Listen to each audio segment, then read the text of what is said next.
Assalamualaikum warahmatullahi wabarakatuh. Nama saya Aldo Pranoto dengan NIM 2361145 dari kelas 2A1 Sistem Informasi dengan dosen pengampu Rivi Antoni MPD. In this video, I will explain about buying a computer.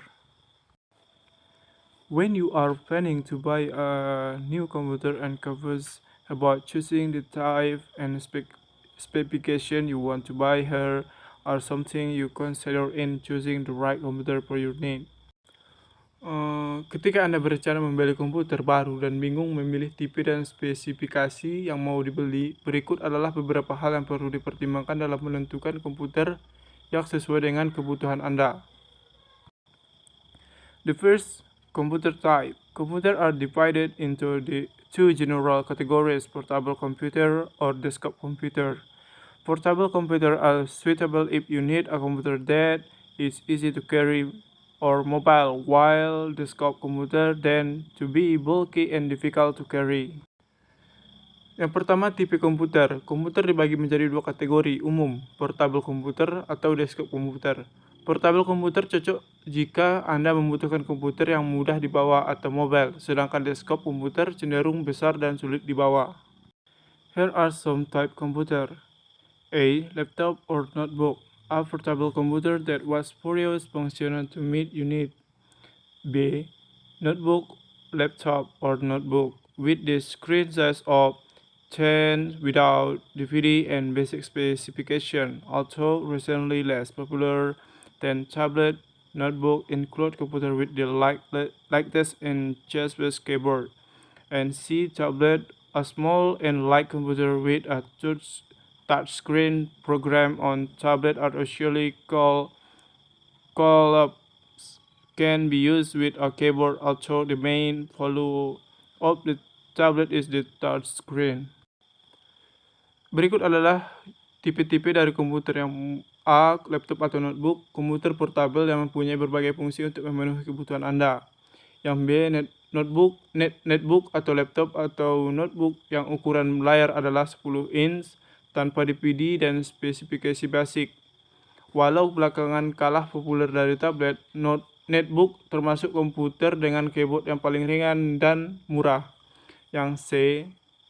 Tablet, komputer yang kecil dan ringan dengan layar sentuh. Program pada tablet biasa disebut apps. Dapat digunakan dengan keyboard walau nilai utama tablet adalah touchscreen. And the second, hard drive capacity. The hard disk is the part of the computer that store your data. The larger the hard drive capacity, the more data and files, song, movie it can store. Most hard drives are now measured in gigabyte or terabyte. 1 terabyte is 1000 gigabyte. Capacity-wise, 500 hard drive is sufficient for most people. You can also use external storage, so a flash disk or external hard drive to increase store capacity. Yang kedua, kapasitas hard drive. Hard disk adalah bagian komputer yang menyimpan data Anda. Semakin besar kapasitas hard drive, semakin besar data dan file, lagu, film yang bisa disimpan. Pada umumnya, hard drive sekarang diukur berdasarkan gigabyte atau terabyte. 1 terabyte sama dengan 1000 gigabyte. Secara kapasitas, hard drive 500 gigabyte sudah cukup bagi kebanyakan orang. Anda bisa juga menggunakan eksternal seperti flash disk atau external hard drive untuk menambah kapasitas penyimpanan. And the third, random access memory or RAM. RAM is memory that helps your computer run various programs simultaneously. The bigger the RAM, the more programs or activities you can run without slowing down your computer.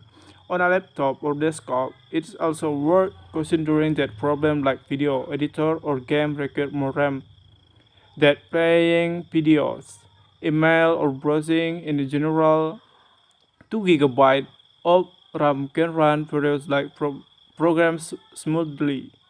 However, many recent programs suggest that your computer has 5 GB of RAM. For power user or gamer, a minimum of 8 GB of RAM is recommended. On the tablet, there is no option to choose RAM for a model and you can need it. Yang ketiga, RAM akses memori atau RAM. RAM adalah memori yang membantu komputer Anda menjalankan berbagai program secara bersamaan. Semakin besar RAM, semakin banyak program atau aktivitas yang bisa dijalankan tanpa memperlambat komputer Anda. Pada laptop atau desktop, perlu dipertimbangkan juga bahwa program seperti video editor atau game memerlukan lebih banyak RAM dibanding memutar video, email, atau browsing. Secara umum, 2 GB RAM bisa menjalankan berbagai program dengan lancar. Namun, banyak program terbaru menyarankan komputer Anda punya 4 GB RAM. Untuk power user atau gamer disarankan minimum 8 GB. Pada tablet tidak ada opsi memilih RAM untuk sebuah model dan tidak bisa Anda tambah. And therefore, processor power and speed, the more core or brain on the processor, the more work can be processed at the same time. Processor speed means the maximum speed its core can work at. In general, the faster a processor, the better. Light usage, such as browsing, email, chatting, Word, Excel, and then dual core processor is sufficient. If the computer is used for video editing, 3D, hardcore gaming, then a minimum of quad-core processor is recommended. Yang keempat, kekuatan dan kecepatan prosesor. Semakin banyak core pada prosesor artinya semakin banyak pekerjaan yang bisa diproses pada waktu bersamaan. Kecepatan prosesor artinya kecepatan maksimum setiap core dapat bekerja. Secara umum, semakin cepat sebuah prosesor maka semakin baik. Penggunaan ringan seperti browsing, email, chatting, Word, Excel, maka prosesor dua core sudah cukup. Jika komputer digunakan untuk video editing, 3D, hardcore gaming, maka disarankan minimum quad 4 prosesor. And 5 other. For server for connection between computer and their accessories, some type or for is general USB, HDMI, Thunderbolt, VGA, SD card. Make sure the product you buy has the ports you need. And wireless connection work for data transfer between devices, example Wi-Fi, 3G or 4G cellular, and NFC. Also, many accessories can be purchased separately. It will be much more practical if this feature already built into your computer.